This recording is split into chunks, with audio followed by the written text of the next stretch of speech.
The topics and opinions expressed on the following show are solely those of the hosts and their guests and not those of W4WN Radio, its employees, or affiliates. We make no recommendations or endorsements for radio show programs, services, or products mentioned on air or on our web.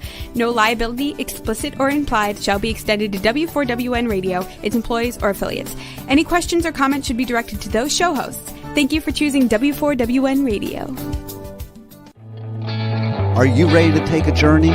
Let's connect with the healers of the world. It's that time. It's time for the Language of Healing on W4WN Radio and Talk 4 TV. Now here's your host, Dr. Nicole Fortin. Hello, everybody, and welcome to another great episode on the Language of Healing. The dog days of summer are here, and we're going to talk all about our dogs and our pets in our Paws-itive episode here. I'm Nicole, your host. This is Dean Piper, the Pipe Man, the co-host, and we're on the Women for Women Network. Thanks for tuning in and joining us today. And wow, today's going to be a great show. We have a special guest. I know him well. Yeah, I know him well, and I'm very excited. And I see, too, I can't resist, but I see, too, that you did your hair kind of like the older women in South Florida do to their dogs here. Yeah, exactly. I did go with an extra hairdo today. I've got my extra, like bun ears and a little waggy tail. Yeah, see, there you go. I couldn't resist. Let's get really. Bill is the pet health guru. I met him. 2007, beginning of 2008, somewhere around there. And basically, I had him as a guest on my show when I had a show on another network before this network even existed. And so then when we started the network here 18 years ago, there were three shows on the network. One was mine. One was somebody else that was associated with me that was also at that other network that came over. And the other one was the Pet Health Café with the Pet Health Guru. And so for 18 years on this network, he has been helping people with their pets, not only in educating them, not only in solving their problems, but in creating much healthier pets, much healthier families that last longer, because a healthy pet is going to live longer, and a healthy family with a healthy pet is going to last longer. So with no further ado, I think we should bring on the pet health guru. Yeah, there's lots to talk about. Let's dig in. Hello, Bill. Hello. Yes, thank you, Pipe Man, for a great intro as always. Yeah, now I gotta fix my camera. I don't know of course.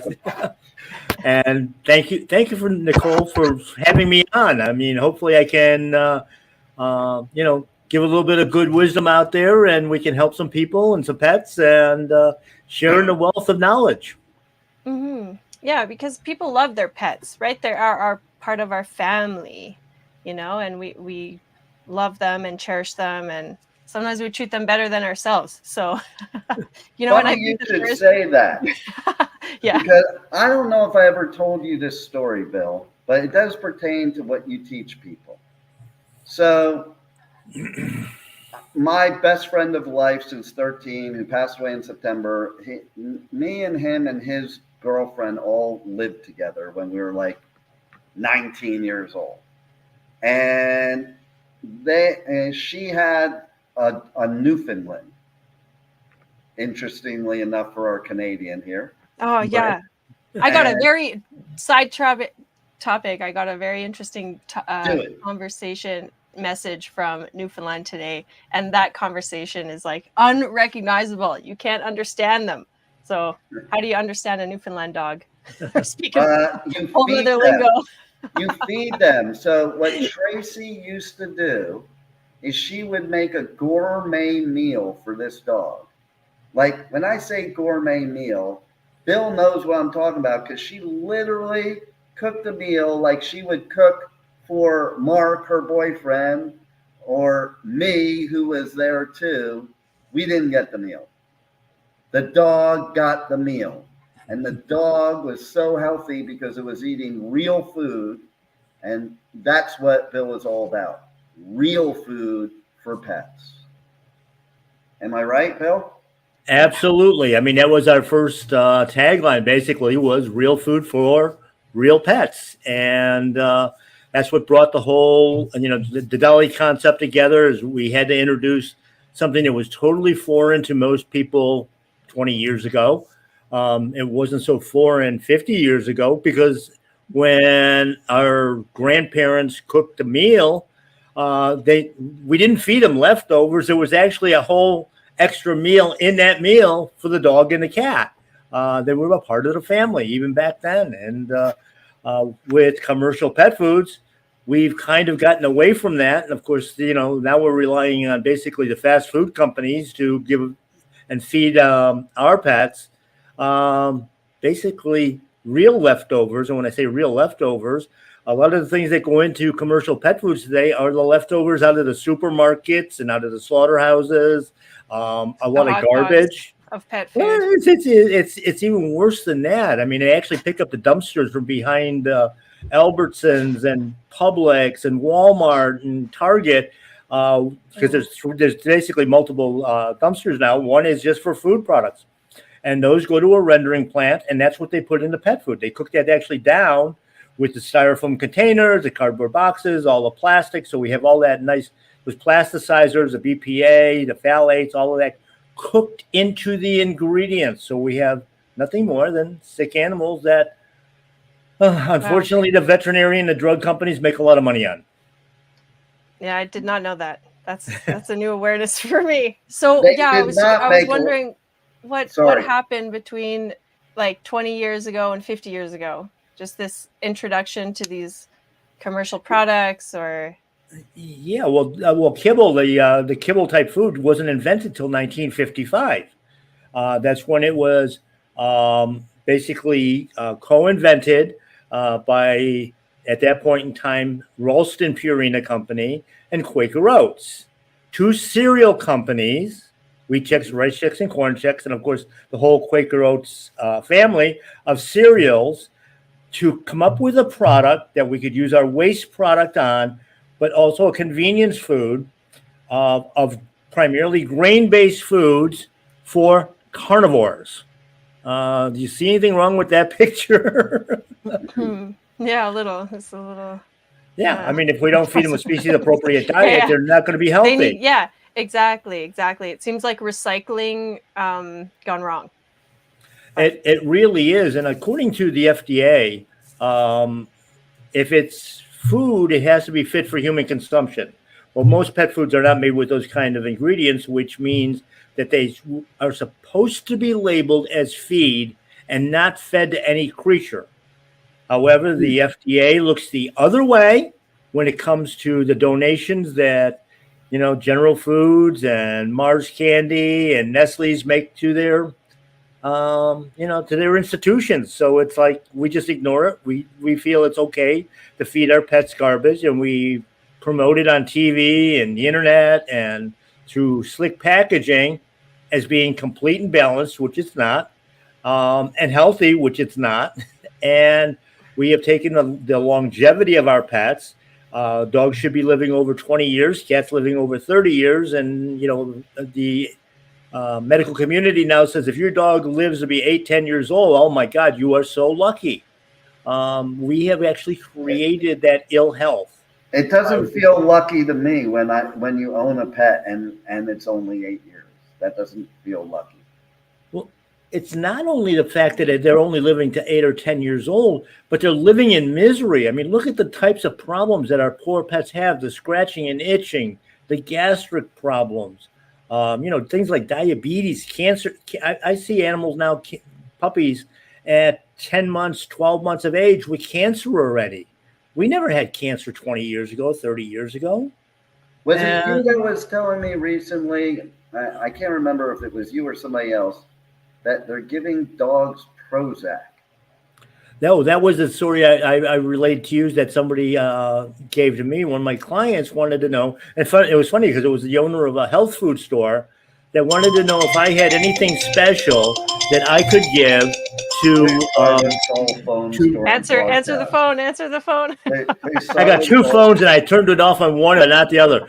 But anyway, wanted to know, and this is a health food person and so-called healthy, but do we have any kind of herbs or botanicals that will get her 2-year-old kitten off Prozac for anxiety? I mean, it's insane what we're giving. I mean, all the drugs out there, they don't have enough. The drug companies aren't making enough money just selling it to people. They have to sell it to the animals as well. Well, they know people are going to spend a lot more on their animals, so that drug bill is probably better than the human drug bill. Exactly. And somewhere it's kind of shifted to taking care of your pets is a big pharmaceutical, endeavor, roller coaster. I can tell you right now that I followed what the Pet Health Guru teaches for many years with my pug, April. April never went to a vet ever and lived longer than they say pugs should live. Wow. That's pretty impressive. Just on the from a puppy up till old age. Yep. So what are some of those tips? What are some of those health tips maybe for our listeners we can share? Well, the first thing that we start with, and I actually I do a lot of writing and I do, of course, my own show, and that's one of the things we're talking about is that if you're going to get a pet, the first thing that you need to do is look at your budget. What can you afford? Obviously, if you're on a tight budget, you're not going to buy a Great Dane or, a Newfoundland, okay? That's going to eat you out of house and home. You need to budget that. But budget the food part in first for a good diet, a good species-appropriate diet, because if the animal's healthy, you don't have to go to a vet. You don't need all the procedures. You don't need all the vaccines. You don't need all the preventative drugs that are a part of what modern medicine is today. Used to be when I started in this business, if you saw a veterinarian, it was because either you had a brand new puppy or a kitten and you just wanted a general physical to find out that they were, in at least pretty good shape, and accidents and injuries, trauma care, basically emergency trauma. And then possibly at the end of life, although most animals just kind of passed away in their sleep at that point in time and got buried in the backyard, with a nice plaque and probably a tree on top of them, to memorialize it. But we didn't have this 24/7, for every little thing we have to call a white coat to tell us what's wrong. Every time they burp, every time they fart, every time they, don't eat. I mean, the number of clients I have that when the dog won't eat breakfast, for whatever reason, could be an upset stomach, could be just not hungry, could be that wolves in nature don't eat till the afternoon. They're sitting in the middle of the floor trying to spoon feed this animal, and the animal's eating not because they're hungry, not because they need nutrition. They're picking up on that negative energy that the owner is passing along to them. And, it becomes an insane thing. Every session with your animal is a training session. Either they're training you or you're training them. It's usually the first one. They're training you. I've noticed, too, if you're around neurotic people, their dog is neurotic. Yeah, because dogs naturally pick up all the energy of their owners, and there's a very symbiotic relationship there. I'm sure naturally you have to work pet and owner. I'm sure you can see that there's some correlation, and pets can pick up their cancers or their illnesses or their anxieties. And that's also a really interesting part, because it's fascinating that we take such good care of our pets, but sometimes not so much care of ourselves. You can't see that reflection, That's how we started working on a lot more people and a lot of pet owners, as everybody was coming in and it's like, my pet's doing fantastic. I'm doing really, really terrible. Can you fix me too, Bill? And it's like, well, I'm not a doctor, so you don't have to listen to a word I say, but you know what? Because I'm not a doctor, I don't have those letters after my name. I can say whatever the hell I want. And right. You can take it or leave it. I mean, Yeah, that's like, it's just word of mouth, what works, experience is empirical evidence, I think, too. Like over the years, something working and seeing it have the results and the benefits it speaks for itself. So, yeah. But so when we're talking about like, yeah, I think that's interesting, the healing properties of pets too. This is the language of healing, and I believe that pets are really part of that as well. And I know we're talking about whole natural foods. It's very hard to find that in human and pet form these days. So you kind of have to, it's smart and wise to educate yourself a little bit around that. So yes, what else can you share with us? Because I have some questions, but okay, no problem. But no, I mean, you brought the first part of that up, is that the whole foods part of it is an important part. Today, in any of the branches of the health industry, there's so much emphasis on supplements. Well, if you're eating good food, clean food that's raised the right way, there's no need for supplements. It's in the diet. I mean, I can't tell you the number of people that have switched over to a raw, species appropriate diet, and 6 months into it, it's like, Bill, I'm feeding him the raw meat. Where are the nutrients? It's like, how can you ask that question? It's in the food. Is your animal still alive? Then obviously they're getting nutrition. Well, even with humans, like, you take supplements, but listen, if you're eating properly, you don't need to supplement, number one. Yeah. Number two, most supplements for humans are way more than your body should even be consuming. So it's basically, a lot of times you're just wasting a lot of it, whereas eating food, real food, the real food knows how much of those nutrients you need, and your body knows how much it needs from the food. Exactly. Yeah, it doesn't digest either. Yeah, well, as you said, it's not digestible. It's not bioavailable, which is the important part of it. But when you take a supplement too, you're throwing off, like, let's say you're taking a mineral supplement, you're going to throw off the balance of all the other minerals in the body. Now you've got this cascading effect. But basically, the body is very, very precise in the way it handles these things. If it's a natural thing, a natural food, the body's like, use it or lose it, comes out. If it's a synthetic, man-made, the body says, I have no clue what this is. And then the body has a tendency to start storing that in fat cells. That's why we see so much obesity. We're storing toxins then in fat cells. I often use the analogy that our body is a lot like women with shoes. When the closet gets filled with the shoes, we don't throw any out. We make somebody build a new closet. Our body's the same way. We're not getting rid of those fat cells because we're storing those old shoes. Let's build some more fat cells for some more toxins. Wait a minute. I take offense to that because I have to build a new closet. Okay. and that's just for the Vans. There you go. Just the Vans. We're not counting the other brands of sneakers. Okay. Exactly. There's so many colors and styles, and oh my goodness. Are you trying to offend me, Bill? Hey, if I haven't done it in the 18 years, I guess I never will. I know, right? But you said you had some questions. Let's get to some of them. Sure.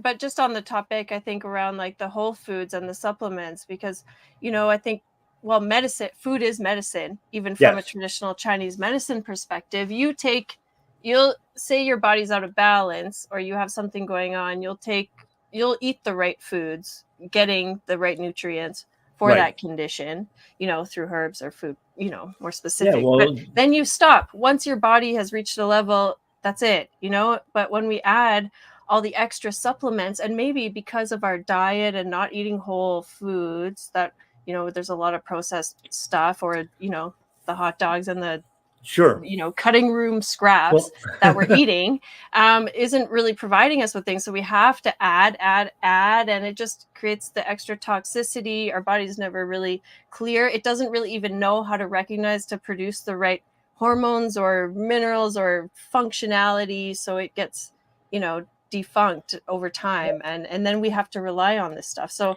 I think trusting in our body is really important, because it's like, how could it be so simple that I just eat like, this meat? And I think that it's really important to eat per your environment. That's a huge basic principle of Chinese medicine. And so like maybe the Newfoundland dog doesn't need the same as the Chihuahua.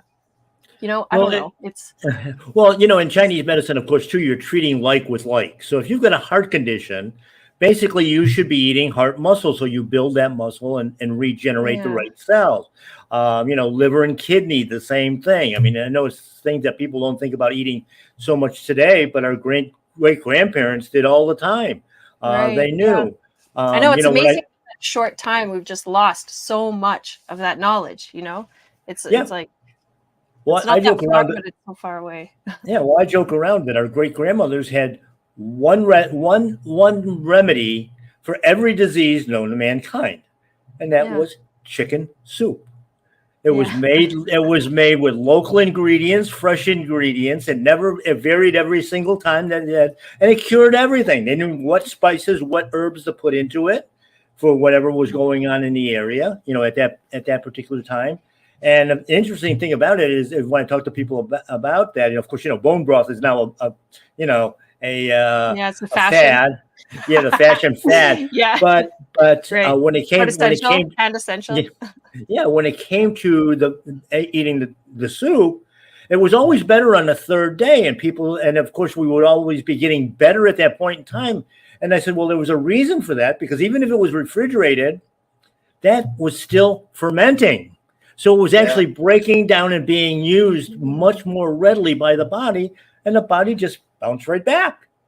And because the body doesn't have to use energy to break it down. If it's fermented, it's already easy digestible, right? That's right. It's key to health. I have a trivia question for you both. Okay. What is the secret ingredient to Jewish penicillin? Whiskey. No. Okay. So since you don't even know what Jewish penicillin is, that's what Bill was referring to. That's a chicken soup. Yeah. Chicken soup is Jewish penicillin. Okay. Not a hot toddy. There is a secret ingredient to the great Jewish chicken soup, and I used to make my matzo ball soup with this secret ingredient that most people don't know about. Well, the secret ingredients varied a lot too, depending on what part of the world you came from too.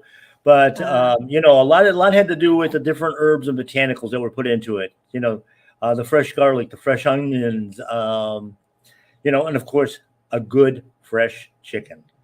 Okay, so and actually, you were looking now for. You're getting close. Now you're getting close. What part of the chicken? Chicken feet, definitely. That's it. Oh, nice. That's all the collagen. That's where all the collagen is, and of course, we need the collagen. And that's where all the flavor is too. Yeah. And to your point, you basically are simmering the chicken feet in the water for like 2 days, 3 days. Yeah. Nice. And when we used to pick one out, when I would go with my father, we'd pick out the oldest, biggest Rhode Island red rooster that we could find, and that always made the best soup.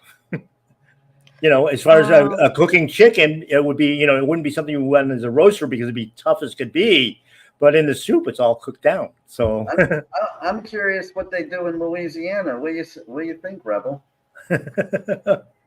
Yeah, what are some of those remedies? I'm sure there's a lot of home brews. I'm sure it has to do with putting alcohol in the chicken soup. It does not have to do with putting alcohol in the chicken soup, but depending on what region of Louisiana you are asking, you might get some voodoo stuff that, involves something about chickens. Yeah, see that? And then you end up like, you get better, but then you grow these claws and feathers. Is that what gives you hair on your chest? She has that evil laugh like she's done that to a few guys. Who, me? Never. I don't play with the voodoo, only the hoodoo. What stories do you have to share, Rebel, about your experiences with the pet health guru over all these years? Oh, wow. Let's see. I know that people really ought to hear and listen to what he's telling you. It took me a while. I ain't going to lie. It took me a hot minute to actually hear what he was telling me. And I finally got some products. And it makes such a difference. It really and truly does make a difference in what you do. What kind of differences have you seen since using Bill's products? I have seen a thinner, happier puppy. And my puppy's not, first of all, he's not a puppy. He's a dog, but he acts like a puppy. Forever a puppy. Forever a pupper. I'm his emotional support human, okay? So, yeah. Oh, really? Oh, yeah. You know how people have emotional support dogs? Yeah. I'm my dog's emotional support human. I wonder if you would be allowed in Florida now, because they don't really allow emotional support dogs in Florida anymore. Really? Well, no. Again, I'm his emotional support human. So he needs me to be there. Somehow you might get outlawed in Florida. I think you probably should be. If you're not outlawed already, I'm bringing it up. Well, when Pipe Man runs for president, you guys think about that. That's one of his platforms, to outlaw me from Florida. Yeah. So, if elected, I will I will send Mike Tyson after you. That's what I'll do. He might like that. But anyway, so my dog is in his 12th year, I think. And since I've had him on the products, he actually looks for me to put it in his food. Nice. When he don't have it, he's like, wait, what is this? You're a little bit stingy in here. What are you doing? But he looks for it in his product. He's peppy. He's always been what I call the baby, but he's trying to play fetch with the cat now. So, and he's slimmed down in weight. So it's been a wonderful experience, and I'm hoping to have my puppy forever. Many long years. There it is. Yeah. Yeah. Well, speaking of listening to you, though, Bill, before you go on, why don't you tell everybody how they can listen or watch or both your live show and your podcast?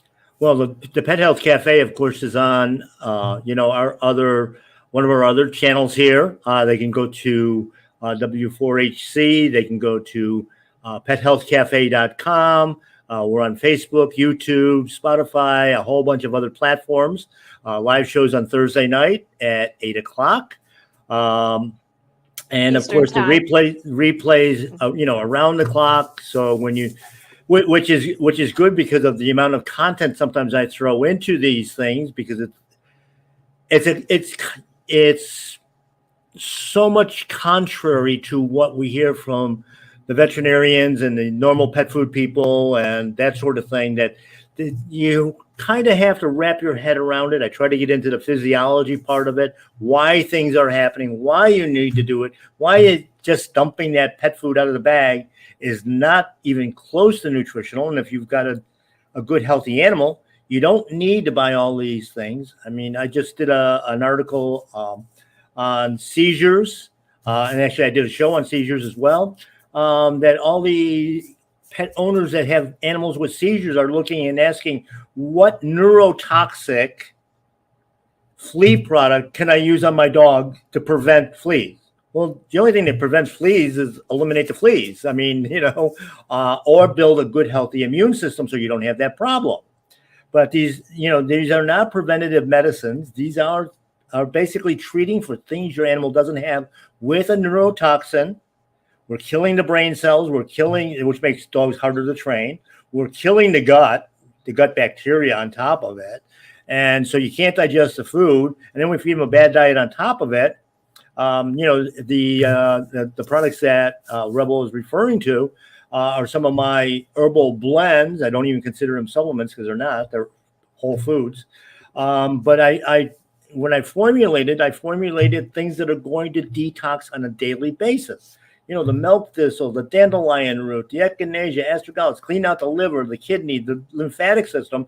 If I clean those out every day, now I can get rid of those toxins. If I don't open up those pathways, I'm just recirculating them, and I just keep getting sicker. My dog keeps getting sicker and going downhill and more problems. And the goal is to have a happy animal, a healthy animal, because they are healthy, and us not worrying about it every little time something acts up. It's like, okay, you're just having an off day, or I'm having an off day, whatever, and you just keep moving on. We don't have to worry about medications and giving insulin 3 times a day and stuff like that we never had before when we fed real food. And like I said, back 50 years ago, that's all they were getting. Even that Prozac thing blows my mind, because now you said about the story on here, that means I've heard it a couple times, and it's like, really? Why are we giving animals Prozac? I don't get it. Right? Well, because sometimes, I don't know if it's a training thing, or maybe lately in more recent years with the pandemic, and the animals were so used to having their owners around all the time, and then suddenly they go out the house and they're barking, and I know some owners, they can't really leave their pets alone without them having huge anxiety, separation anxiety. But why not get them something that can run around the house with them, or put on a TV channel that they can listen to? Yeah. Why go to poison? The things. I know, I don't know. Read the box. I don't know, but some dogs are really struggling, it seems like. Well, the big problem, all these mental things are all caused by mineral deficiencies and hormonal imbalances anyway. And that, of course, is caused by a lot of these drugs that are being fed, all the bad food. I mean, when you think about, even if you're, even with us, if you're buying supermarket grade meats, for instance, okay, that was probably raised on GMO corn and soy. So you got phytoestrogen, you've got the GMOs, the insecticidal products on the BT corn, because it actually makes its own insecticide, the synthetic fertilizers that went into it. Then we sprayed it all with Roundup when we harvested it, and then we feed it to the cattle and the chickens and everything else. So that's already in the meat. And feeding grain to ruminants, which are your beef cattle and your dairy cows, your sheep, that when they eat grass, it converts into omega-3s and 9s. That's why our grandparents could eat beef and be healthy. Today, with the grain feeding, it turns into omega-6. That causes inflammation. And, I know when that whole thing came through with the grain-fed Angus beef, the hottest thing in the world now, because the marbling's all the same. There's no flavor. You have to add a lot of flavors to it in order to make it taste like anything. And the older people were like, I can't eat beef anymore. I can't digest it properly. Well, it's because it's not the same beef. It's totally different product, because the fat is different. It's not a usable fat. Everything is different from a butcher's meat to the store products. It's like the taste, the color, the patterns, it's amazing. And of course, you look at the difference between, to get a steak at a good butcher shop, or, from the ranch, and then you look at what's in the supermarket. The one at the ranch, it's got that kind of a brownish look to it and that sort of thing. It's not that bright red because it's not sprayed with that red food dye. People don't realize that, all this stuff has got additives to it. Yeah, it's all marketing. It's all marketing, money-making machine. That's right. Based on your health. So that's why you need to be educated and take, a proactive approach to your body, and know what you're putting in there. So what should we be feeding our pets? Well, and then I'll ask you the question. Well, my question is kind of about feeding pets at the table, because I was always like, no, I'm not going to feed this little begging animal at the table. But then some animals are bred to be pack dogs, and feeding them a little nibble of what you're eating is a sign of them being part of the community.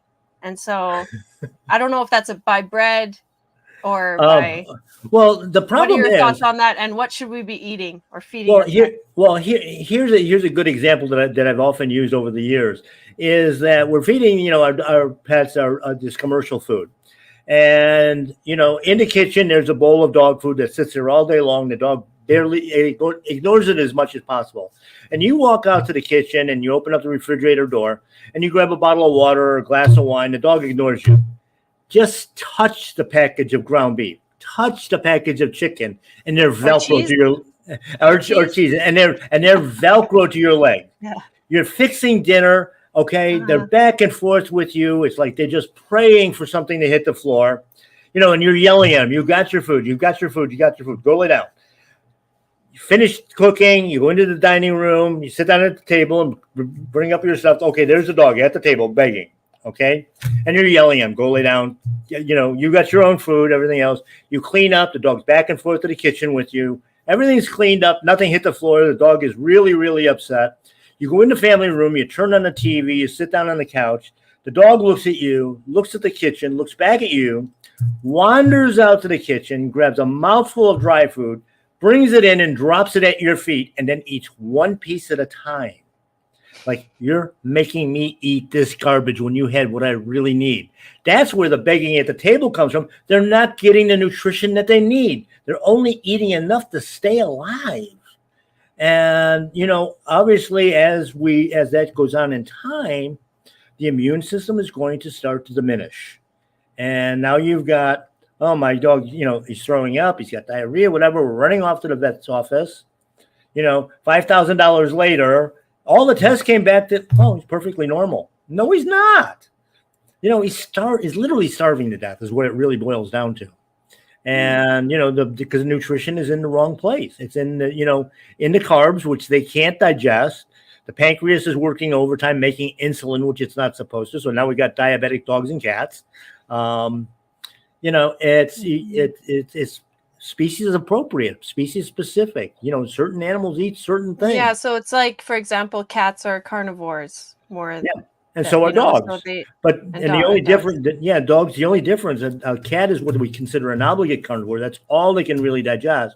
But dogs are opportunistic carnivores, which means they're a scavenger. They'll eat drywall. They'll eat panties. They'll eat shoes. They'll eat socks. Totally. Anything to balance themselves out. Eat their dry dog food. That's the only thing they won't eat. Yeah. That's so and by the way, the bugs won't eat the dry food either. That stays there forever. What does that tell you? I have a good story for this too. Like, true. Okay, so if you compare to humans, my grandchildren are here right now. Not right this second, but that would be like me sitting them down and giving them maybe like broccoli, let's say, and I sit down and I eat a chocolate ice cream. They're gonna come over and beg. They're gonna come over and beg. Okay. Yeah. And I can say, go eat your broccoli. Do as I say, not what I do. And then what do? What do the grandchildren do? They throw the broccoli on the floor, the same as the dogs. Yep. And what they're telling you is, you eat that crap. Yeah, that's exactly right. You sprinkle it, once you start feeding real foods, and, a lot of people, well, do I need to transition them?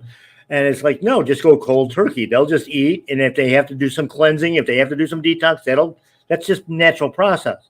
But, they try to mix it in with their old kibble and they're eating around it. All the kibble. I literally too, like we said, that dogs are carnivores. In some of our recipes that we started out with in the very beginning, everybody was adding vegetables to the raw meat diets and thought that it was the way to go. Even though the scientific research didn't show it. And we used to put a pea and carrot mix in with the raw meat. And I had a client come to me one day and said, Bill, can you do my recipe without that? And I said, why? He says, because my dog will pick out every pea and set it next to the dish, would not eat it. I hate peas. And it was funny. And I said, I want to try an experiment though. I said, next time he does that, leave it and check it in an hour, 2 hours, whatever. He comes in the next day. He says that those peas sat there for 2 hours, and then I went out and they were gone. He says, "What's that?" I said, "It's a carbohydrate." That was dessert. It was like he didn't want the dessert right away. His body knew that he had to digest the proteins and the fats first, which is what we're supposed to be doing too. Yeah, that's so smart. I know. How come we don't? I mean, maybe in some level we do have this inherent knowledge of how to eat best for us. But I mean, that's what I love about Eastern medicine is that it has carried that knowledge down. Like you Yeah. eat this, this is the steps and why, and you eat these foods during this time and avoid Yeah. those. Yeah, Well, you know, I but mean, when you look at maybe our eating like locally, you only got certain yeah, foods available at certain times of the year, and yeah. that's when you're going to get the most nutritional benefit out of it. Right, like Blueberries, honey, honey is like should be eaten locally, like from yes, your local honeybees They because haven't yep, they're taught going them and how to getting all the conjugate verbs up in Canada yet. yeah, yep, I know. Sorry, I know that was a bad. We're live. That's great. That's fine. yep, yeah. No, I mean, we use a lot of Edit, honey. edit, edit. You know, honey is one of the best natural antibiotics, on the face of the earth. In fact, if you get a cut or a bad scrape, uh, don't use peroxide because that actually kills off the living cells that are trying to replace the dead ones or damaged ones. Put raw honey on it, you actually cure in 50% less time because you're feeding it Wow. and you've got a natural antibiotic. Manuka So, honey has been used in burn centers for like 20 years Mhm. because of its healing power. Of course, they don't call it Manuka honey; they give it a scientific drug name. And $100 jar of honey, then the hospital charge you like $10,000 for in treatments. so I Yeah, have that another comes. question that's Uh, really important. Okay, uh-oh. because I've heard conflicting parts of this. So we're on this craze in this country with CBD and cannabinoids and all that stuff. And okay, so now like they give all this CBD or even THC and stuff like that to animals. Yet, from what I understand, that stuff can kill a dog or cat. Like the kids that are getting high and thinking it's fine to get the family pet high, you know, from what I understand, they can kill the pet. So, what's your feelings, Pet Health Guru, about CBD products, THC products, any kind of cannabinoid Well, product for pets?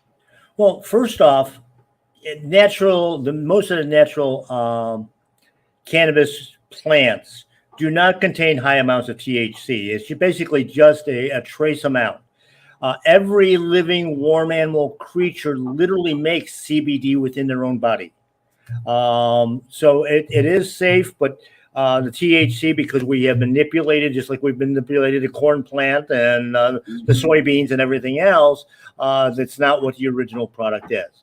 The Yeah. way CBD works, basically, it doesn't cure anything by itself. It doesn't change anything by itself, but rather it works in conjunction with the adrenal gland, and it targets where the adrenal gland targets trauma by flooding that area with, stem cells and blood cells, and nutrition and hormones and enzymes and all of that to heal. The endocannabinoid system in a warm-blooded animal targets the inflammation, which is tied to obviously the trauma, but also we have inflammation in areas where there not necessarily is a trauma.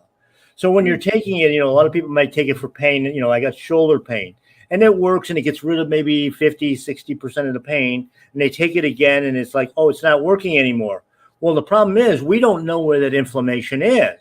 So if it worked on the shoulder and okay, we've got relief going on there, the next dose is not going to go back to the shoulder.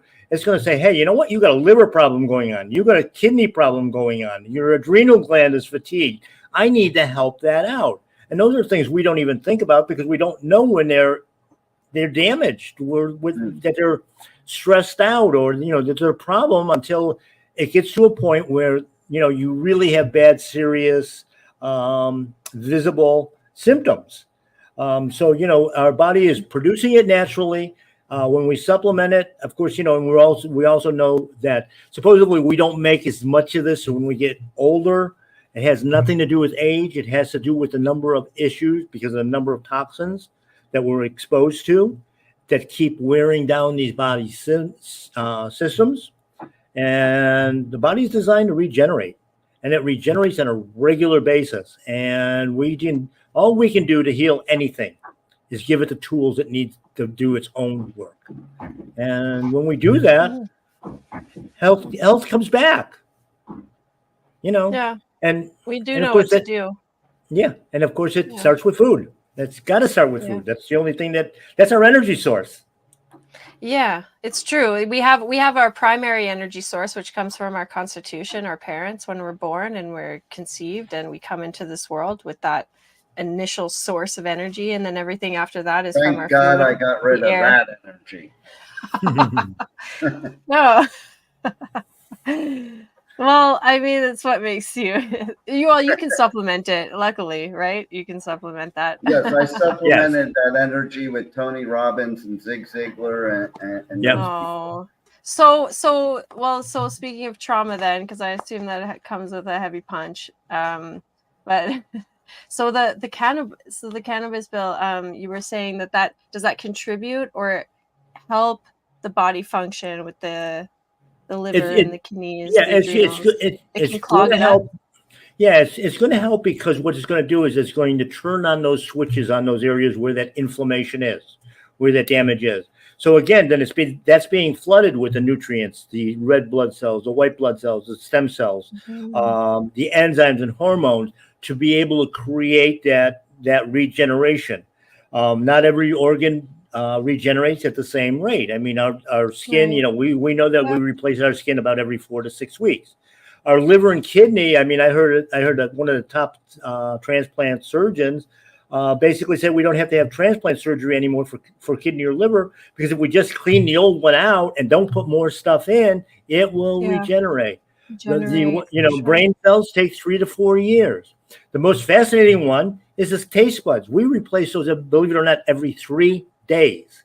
That's why what you cooked yesterday that was so delicious 2 weeks from now is going to taste like garbage.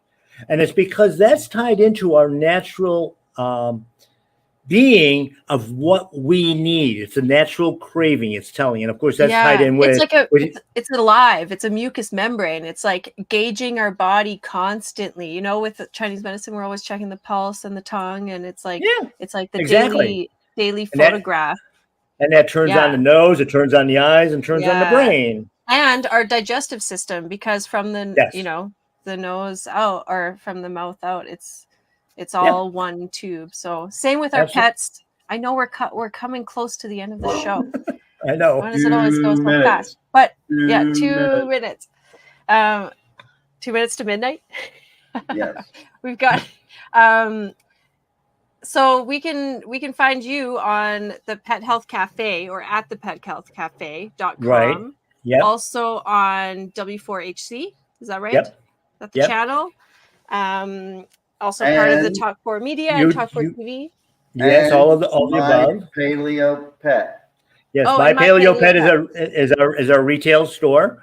Yes. I work out of there quite a bit. I do nutritional counseling. I do, and when I do that, I'm not just telling you I'm not putting together a diet plan for you. I'm basically going to tell you how the body works and how it needs to be fed. And then it's up to you. You're the one that gives it the tools that it needs to heal. And the same applies to our pets as it does to ourselves. And if we take care of both, we're all going to be happy. That's good life living right there. Yes. Enjoy all those snuggles and cuddles with your furry friends and human friends alike. Yes, exactly. Yeah. Unless it's a hairless cat, then it's not a furry friend. It has no fur. There you go. Oh, I've never touched one of those. That would be like still part of that. It's a little creepy to me. Yeah. Would it be like, would you be able to pet it or would it stop? Like, would you mid stroke? No, it really doesn't. It's not that big a difference. I mean, think of the people that have lizards and snakes. Yeah, that's true. Yeah, my sister has a bearded dragon and it eats live worms, and the occasional kale. Sometimes he doesn't like his leafy greens. Yep. But he does love the worms. Oh, yes. I want a pet platypus. And on that note, we have to end the show. There you go. All Thank you for having me. Bill. Yeah, thanks, Dean. Pipe Man, thanks for joining us again. Our listeners, we'll see you next week, Tuesday, 2 p.m. Eastern Time on W4WN. Sayonara. See you next Good night. week. Wow, what a show today. And the journey does not stop here. Come travel the world with Nicole every Tuesday at 2 p.m. Eastern Time as together we become more fluent in the language of healing on W4WN Radio and Talk4 TV. See you next week.